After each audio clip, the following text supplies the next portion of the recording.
ప్రజాప్రభుత్వం పనిచేస్తుందని Mahabub Nagar MLA NM Srinivasa Reddy అన్నారు.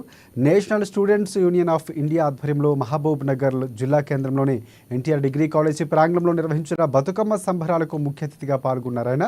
తెలంగాణ సాంస్కృతిక చిహ్నమైన బతుకమ్మ సంబరాలు జరుపుకుంటున్న విద్యార్థులకు ఆయన శుభాకాంక్షలు తెలియజేశారు.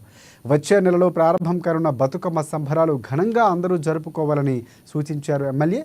ఇక్కడ బతుకమ్మ సంబరాలు చూస్తూ ఉంటే చాలా ఆనందంగా ఉందని ఎన్ఎం శ్రీనివాసరెడ్డి అన్నారు. విద్యార్థులు ఈ వేడుకలో ఉత్సాహంగా పాల్గొనడం సంతోషంగా ఉందని చెప్పుకొచ్చారు.